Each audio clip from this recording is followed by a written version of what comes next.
Oyez, gentes dames et gentilshommes confinés du monde entier.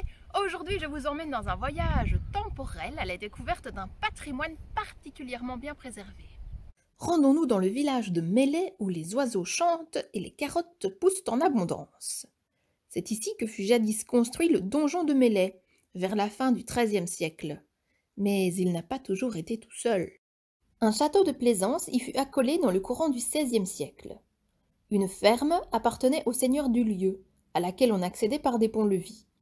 L'ensemble était protégé par 3 tours d'angle disparues aujourd'hui. Le tout était entouré de 2 enceintes d'eau. Le château, quant à lui, a dû être réduit d'1 étage en raison de son vieillissement. Les aménagements survenus au cours du temps, notamment pour sa transformation en école, en ont donc fortement modifié l'aspect. Pour la petite histoire, on raconte que la cloche de la chapelle du château a été enterrée dans la prairie juste à côté lors de la Révolution de 1789 pour échapper au vandalisme. Et elle y serait toujours. Mais revenons à notre donjon. Cette grosse tour carrée est datée du XIIIe siècle. Ses murs sont si épais qu'ils atteignent 1,80 m dans le bas de l'édifice.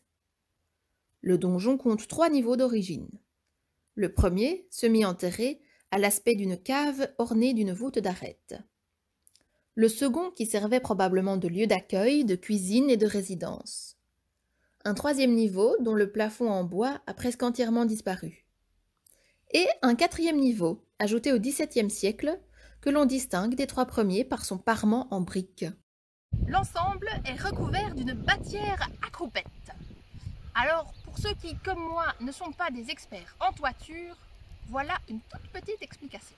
Une bâtière, c'est en fait un toit à 2 versants. Et une croupette, c'est un plus petit versant qui les réunit à leur extrémité et qui ne descend pas aussi bas que les 2 grands versants du toit. On le sait, un donjon, ça sert généralement à se protéger. C'est un dispositif défensif avant tout.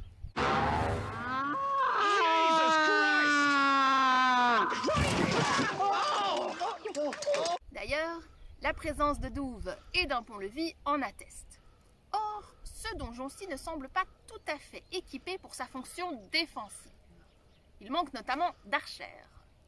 On imagine alors qu'il servait d'habitation. Mais à y regarder de plus près, on imagine que la circulation à l'intérieur des murs ne devait pas être facile non plus. Vivre dans un donjon. Vivre dans un donjon, c'est difficile. Alors, défensif ou résidentiel? Qu'en pensez-vous? Pour vous faire votre propre opinion, je vous propose de visiter le donjon. Classé monument historique depuis 1996, il abrite le musée de la tuile, de la vie folklorique, historique et religieuse du village. Allez, je vous laisse rêver d'aventures médiévales, d'arcs, de flèches et de princesses, et je vous dis à bientôt pour de nouvelles